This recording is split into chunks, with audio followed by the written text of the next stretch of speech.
Hello दोस्तों, मेरा नाम ज्योति है। मैं ज्ञानोदय एजुकेशन सेंटर के यूट्यूब चैनल पर आपका स्वागत करती हूँ।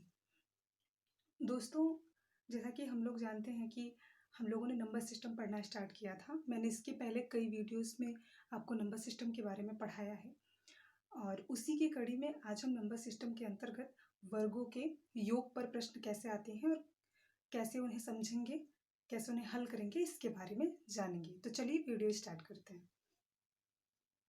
तो वर्गों के योग पर प्रश्न आज हम पढ़ेंगे, जो नंबर सिस्टम के अंतर्गत ही आता है।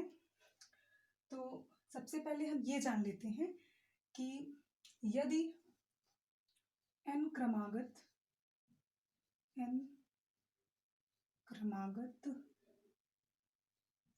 संख्याओं की वर्गों का योग क्या होता है। ठीक है, n क्रमागत संख्याओं के वर्गों का योग क्या होता है।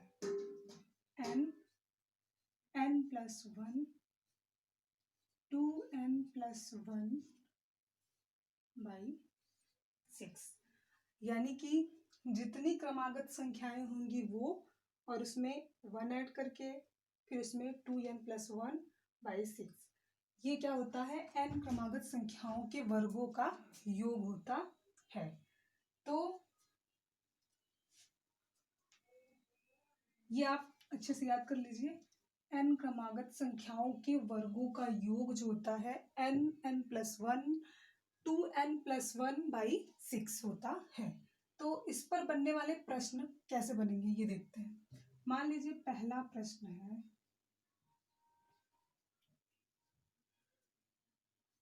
कि 1² 2² +3² +4², ऐसे ही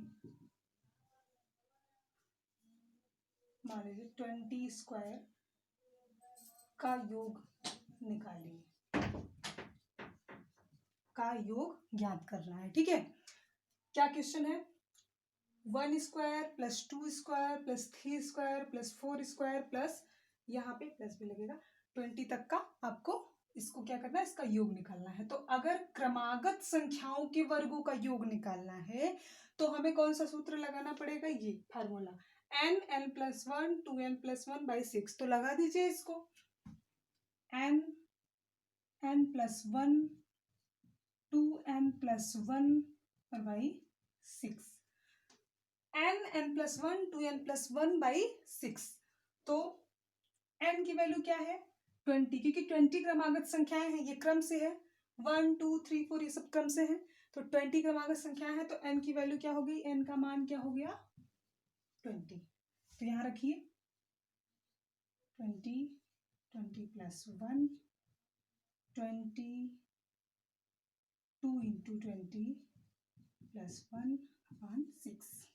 ठीक है, ये हो गया 20, ये 21, ये 41 आएगा और इसका 16। इसको सॉल्व कर लीजिए।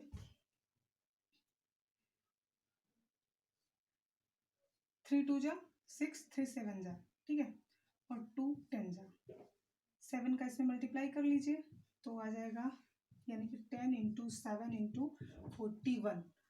तो इसको कैसे करेंगे, 7 1 जा 7, 7 4 जा 28 और ये 0। तो ये आ गया इसका आंसर। यानी कि n क्रमागत संख्याओं के वर्गों का योग अगर हमें पता है, तो अगर क्रमागत संख्याएं दी गई हैं तो हम उनके वर्गों का योग आसानी से इस सूत्र से निकाल सकते हैं। कैसे, अगर n क्रमागत संख्याएं दी गई हैं तो 1 2 3 4 ये करके क्या दिया गया है, 20 तक। ठीक है, अगर यहाँ पे 20 के अलावा 40 50 100 जहां तक भी दिया गया हो तो n की वैल्यू वही हो जाएगी, n = 20, n = 40, जो भी जहां तक दिया गया हो। तो इस टाइप के क्वेश्चन आप समझ गए होंगे। अब अगर आप चाहें तो ये फार्मूला हमेशा याद रखिए, n+1 2n+1/6 सबका मल्टीप्लाई हुआ है, सब एक दूसरे में गुणक है, इतना याद रखेंगे तो आप ये रख सकते हैं, जैसे यहाँ 20 था तो 20 से एक ज़्यादा यानी 21, और इसका दोगुना करके एक जोड़ दीजिए, यानी 20 का दोगुना 40 और 40 में एक जोड़ेंगे तो 41 डायरेक्ट लिख सकते हैं। तो इसको आप समझ गए होंगे। ऐसे ही अब चलिए दूसरा क्वेश्चन देखते हैं, दूसरे टाइप का क्वेश्चन कैसे बनता है।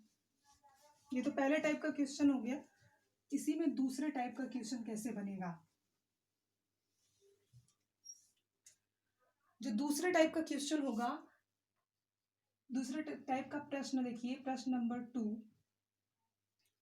कभी कभी एग्जाम में ऐसे आ जाता है कि 11 का स्क्वायर प्लस 12 का स्क्वायर प्लस 13 का स्क्वायर प्लस करके 30 का स्क्वायर का योग आपको निकालना है, ठीक है। तो अब आपको तो ये पता है कि n क्रमागत संख्याओं के वर्गों का योग, और वो भी ये फार्मूला, ये सूत्र तभी लगेगा जब क्रमागत संख्याएं दी गई हों, और ये सूत्र तभी लगेगा जब क्रमागत संख्याएं दी गई हों। जबकि यहाँ पे क्रमागत संख्या नहीं है, यहाँ पे 11 से शुरू हो रहा है, 11 से शुरू हो रहा है, 30 पे जा रहा है, 1 2 से शुरू ही नहीं हो रहा है। तो इसको कैसे करेंगे? अगर हम इसको चाहें तो इस तरह से लिख सकते हैं कि अगर हम इसको चाहें तो इस तरह से लिख सकते हैं। देखिए कैसे लिख सकते हैं, 1 का स्क्वायर प्लस 2 का स्क्वायर प्लस 3 का स्क्वायर प्लस 4 का स्क्वायर प्लस 5 का स्क्वायर, अरे मैं इतना लिखिए, डॉट डॉट 30 का स्क्वायर, ठीक है। अब इसमें से माइनस कर दीजिए 1 का स्क्वायर प्लस 2 का स्क्वायर प्लस ऐसे से 10 के स्क्वायर तक का। अगर इतने पूरे में से हम इतने को माइनस कर देंगे, क्या बचेगा? यही बचेगा ना। तो इसकी जगह पे हम ये लिख सकते हैं, आसानी से जरूर लिख सकते हैं। अगर लिख सकते हैं तो आप देखिए, ये n क्रमागत संख्याओं के वर्गों का योग यहाँ भी मिल गया, यहाँ भी n क्रमागत संख्याओं के वर्गों का योग मिल गया। अब हम इसको आराम से सॉल्व कर सकते हैं। देखिए ये हो गया n क्रमागत संख्याओं के वर्गों का योग, ये भी। तो आप चलिए इसी सूत्र में रख के निकाल लेंगे। यहाँ पे n की वैल्यू क्या है? यहाँ पे n की वैल्यू है 30। कितनी? 30। तो यहाँ पे देखिए क्या होगा, n मतलब 30, n प्लस 1 यानी 30 प्लस 1 यानी 31, और फिर 30, चलिए पूरा करके दिखा देते हैं, n प्लस 1 यानी 30 प्लस 1, फिर 30 इंटू 2 प्लस 1 अपॉन 6। यहाँ माइनस, ये क्या है? n की, इसमें n का वैल्यू क्या है? 10। तो क्या हो जाएगा? 10 प्लस 1, 2 इंटू 10 प्लस, ये 2 है, 1। क्या हो गया? 10 प्लस 1, 2 इंटू 10 प्लस 1 अपॉन 6। इसको ऐसे लिख सकते हैं, 30 इंटू 31 इंटू 30, 2 जा 60 और प्लस 1, तो 61 अपॉन 6 माइनस 10 इंटू 11 इंटू 20 और 1, 21 अपॉन 6, ठीक है। अब यहां से इससे आप सॉल्व कर सकते हैं इसको आसानी से। यहाँ पे क्या मिल रहा है? अगर आप यहाँ पे 10/6 निकाल लें तो क्या बचेगा? यहाँ 3 इंटू 31 इंटू 61 माइनस 11 इंटू 21, ठीक है। इसका इसमें मल्टीप्लाई कर लीजिए, 3 1 जा 3, फिर 3 जा 9, 61 माइनस 11 का इसमें कर लीजिए, 11 1 जा 11, 1, 11 2 जा 22, 1 23, और ये भी 10/6 साथ में लिखते जाइए, ठीक है। 10/6 इंटू, पता नहीं इधर दिख रहा है नहीं, यहाँ पे कर दे रहे हैं, 10/6 इसका इसमें करिए, ठीक है। तो अगर इसका इसमें करेंगे तो यहाँ मैं कर दे रही हूँ 93 का 61 में, तो आएगा 39 और 6 3 जा 18, 1,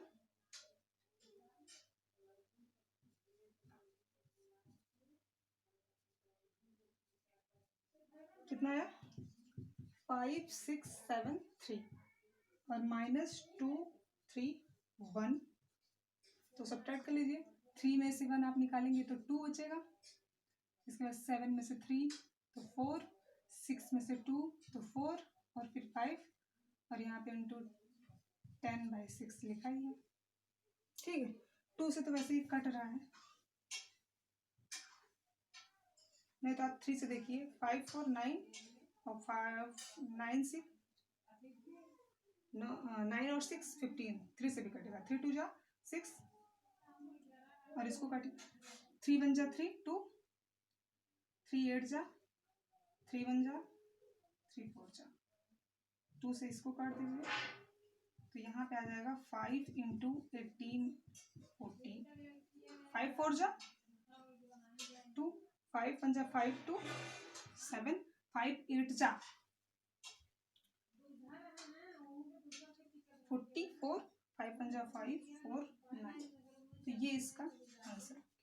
ठीक है, अगर ये थोड़ा बड़ा हो गया तो अगर इस टाइप के कोई भी क्वेश्चन होंगे तो क्या करेंगे, अगर मान लीजिए 11 की जगह यहाँ 14 से चालू हुआ, 13 से चालू हुआ, तो आप इस तरह से करेंगे, इसमें से इसको सब्ट्रैक्ट कर देंगे जितना नहीं दिया रहेगा, तो आपको इस तरह के क्वेश्चन भी समझ में आ गए होंगे।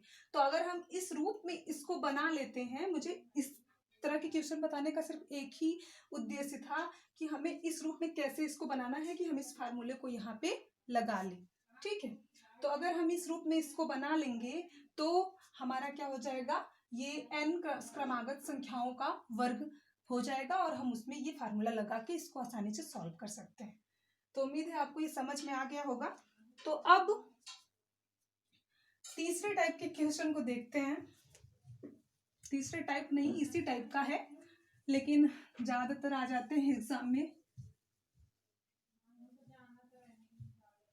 जैसे ज्यादातर एग्जाम में आते हैं, जैसे कभी कभी आता है एग्जाम में कि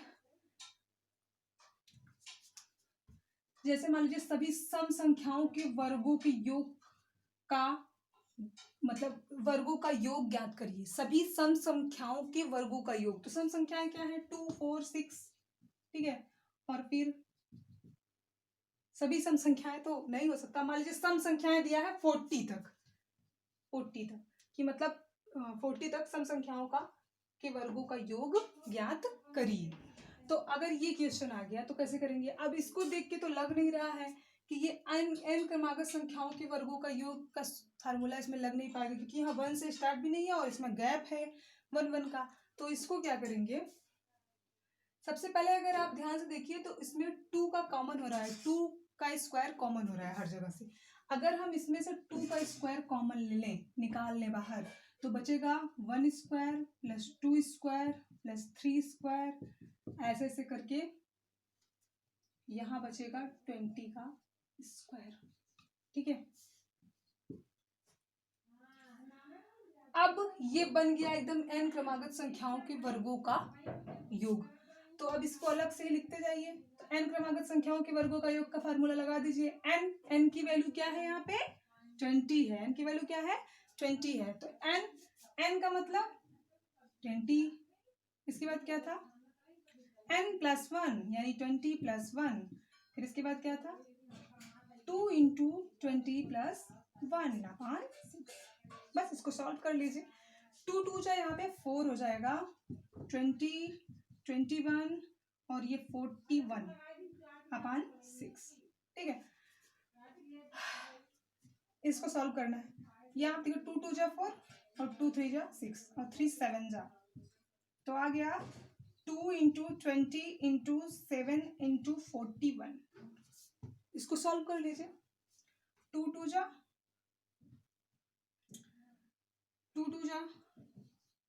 4 होता है, 40 हो गया, 7 का इसमें कर लीजिए, 7 1 जा 7, 7 4 जा 28, फिर आ गया 4 का कर लीजिए, 4 7 जा 2 हो गया, 4 8 जा 34 हो जाएगा, 3 4 2 जा 8 और 3 11, ये लग जाएगा, तो ये इसका आंसर हो गया। तो अगर सम संख्याओं का जो वर्गों का योग इस तरह से दिया हो, तब भी हम इसमें से कॉमन लेके इसको बना सकते हैं और निकाल सकते हैं। यहाँ से एक ट्रिक भी आ जाएगी, अगर सम संख्याएं दी गई हो तो अगर सम संख्याएं दी गई हों तो आप ध्यान दीजिएगा,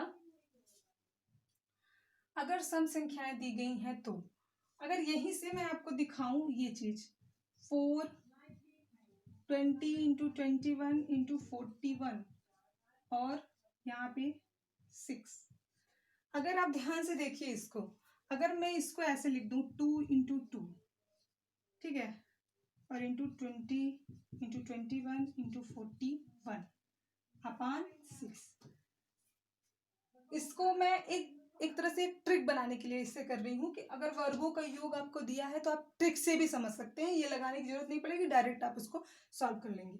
अगर इसका हम मल्टीप्लाई एक बार इसमें कर दें और इसका इसमें, तो कैसे होगा, कर सकते हैं किसी में किसी का, तो इसका हो गया 40 और इंटू इसका हो जाएगा 42 इंटू 41 अपान 6, इसको ऐसे भी लिख सकते हैं 40 41 42 अपान 6, अगर इस तरह से लिख सकते हैं तो आप ध्यान से देखिए ये क्या लिखा था, 2 स्क्वायर 4 स्क्वायर 6 स्क्वायर लास्ट में 40 स्क्वायर था, यानी कि अगर सम संख्याओं के वर्गों का योग दिया हो तो n का जो भी वैल्यू रहेगा, n की जो भी वैल्यू रहेगी उसको हम डायरेक्ट लिखेंगे n प्लस 1 n प्लस 2, यानी क्रम से 3 संख्याएं लिखेंगे और 6 से डिवाइड कर देंगे, डायरेक्ट यही आंसर आ जाएगा। तो क्या हो गया, अगर सम संख्याओं का वर्गों का योग दिया रहेगा तो हम क्रम से तीनों जो n का वैल्यू होगी क्रम से उसकी आगे की 3 क्रमागत संख्याएं लिख के उसका मल्टीपल करके उसमें 6 का डिवीजन कर देंगे। जैसे यहाँ पे 40 था तो 40 41 42 और 6, तो इस तरह से हो गया, ठीक है। तो ये एक बन गया। अब एक क्वेश्चन और भी बन सकता है, इस पे क्वेश्चन तो बहुत सारे बनेंगे, इस पे बहुत सारे प्रश्न बनेंगे, लेकिन एक टाइप का और मैं बता दे रही हूँ इस पे। जैसे मान लीजिए सम संख्याएं अभी मैंने बताया, मान लीजिए विषम संख्याओं का दिया गया हो, जैसे 1 square plus 3 square plus 5 square plus कर करके कहाँ तक दे दूं, जहां तक आप लोग बोलिए 29 स्क्वायर, चलिए, तो ये विषम संख्याएं हैं, ठीक है। अब इन विषम संख्याओं के वर्गों का योग हमको निकालना है, योग निकालना है, ठीक है। तो कैसे करेंगे इसको, अगर हम इसको ऐसे लिखें 1 square plus 2 square plus 3 square plus 4 square, है ना, प्लस ऐसे करके, और ठीक कहाँ तक लिखना है हमको, 29 का होल स्क्वायर तक, यही लिख दे रहे हैं 29 स्क्वायर तक, फिर माइनस लिखे इसका 2 स्क्वायर प्लस 4 स्क्वायर प्लस ऐसे करके 28 के स्क्वायर तक। तो आप ये वाला तो समझ गए हैं, इसका डायरेक्ट अभी हम लिख लेंगे, इसका क्या होता है हम जानते हैं, इसका हम इससे बना लेंगे। n क्रमागत संख्याओं के वर्गों का योग क्या होता है, n की वैल्यू क्या है 29 इंटू 29 प्लस 1 इंटू 29 प्लस 2 अपान 6, माइनस इसका क्या होगा, इसका मैंने बताया था जो n की वैल्यू हो उसके आगे की 3 क्रमागत संख्या उसको लेके, यानी 28 इंटू 29 इंटू 20 इंटू 30 अपान 6, ये इसका योग होगा, ठीक है। इसको सॉल्व करेंगे 29 इंटू 20 30 इसमें भी आ जाएगा, इंटू इसमें मैंने गलत लिख दिया 2n प्लस 1 होता है ना, तो 2 29 प्लस 1 तो हो जाएगा, इसका दूना करिए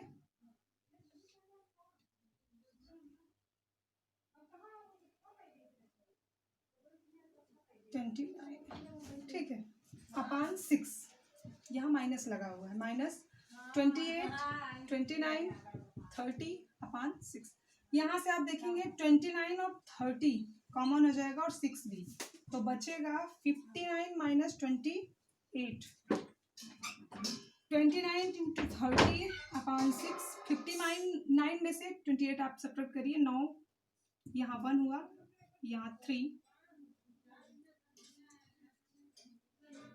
29 इंटू 30 इंटू 31 अपान 6। इसको आप सॉल्व कर लीजिए, ठीक है। तो ये आपका क्या हो जाएगा आंसर। तो इस तरह से क्वेश्चन दिया रहेगा, अगर विषम संख्याओं का योग पूछा है तो हम कैसे निकालेंगे, इस तरह से निकाल लेंगे। अब मैं आपको यहां से एक चीज दिखा दूं, विषम संख्याओं में भी ट्रिक बनता है। यहाँ पे हमारा क्या था 20, यहाँ पे आप ध्यान से देखिए, यहाँ पे हमारा था 29 पदों का योग ना, तो हो गया 29, 30 और 31/6। यानी अगर सम संख्याओं का योग पूछे, सम संख्याओं के वर्गों का योग, तो भी हो जाएगा। जो n का मान होगा उसके बाद 3 क्रमागत संख्याएं लिखनी है, यानी 29, 20, यहाँ पे देखिए 29, 30 और 31। अगर विषम संख्याओं का पूछ रहा है तब भी उसको वैसे ही लिखना है, क्रमागत 3 संख्याएं यानी n, n+1, n+2 करके लिखिए और 5, 6 लिख लीजिए। 3 क्रमागत संख्याएं लिखिए और इसमें 6 का, 3 क्रमागत संख्याओं का मल्टीप्लाई कर दीजिए और इसमें 6 का भाग दे दीजिए। क्या फार्मूला बन रहा है कि 3 क्रमागत संख्याएं, जो भी यहाँ पे संख्या आएगी उसके बाद वाली 3 क्रमागत उसको लेके, यानी 29, 30, 31। अगर विषम क्रमागत संख्याओं के वर्गों का योग पूछ रहा है तब भी यही फार्मूला लगेगा, और सम क्रमागत संख्याओं के वर्गों का योग पूछ रहा है तो n की जो वैल्यू है उसको लेते हुए 3 क्रमागत संख्याएं लिख के उसमें 6 का डिवीजन कर देंगे। तो मुझे लग रहा है ये भी समझ में आ गया होगा। तो इस टाइप के, इन्हीं सब टाइप के क्वेश्चंस आते हैं, बहुत सारे क्वेश्चन आते हैं। तो अभी तो मैं इसके बारे में समझा रही हूँ, मुझे लगा ये समझ में आ गया होगा आपको कि क्रमागत वर्गों के योग पर जिस तरह से क्वेश्चन आते हैं कैसे उसको सॉल्व करना है, क्या करना है, ये आपको हो सकता है समझ में आ गया हो। और इस पे ढेर सारे प्रश्नों का जो है हम श्रृंखला लेके आएंगे और आगे वाली वीडियो में। अभी तो इसके और सारे टाइप्स पढ़ने हैं हमको। वर्गों के योग पर प्रश्न हमने पढ़ा, अब घनों के योग पे प्रश्न पढ़ना है। तो मुझे उम्मीद है कि आप लोगों को ये समझ में आया होगा, और इसी तरह से आप हमारी वीडियो को देखते रहिए, ढेर सारा प्यार देते रहिए। धन्यवाद।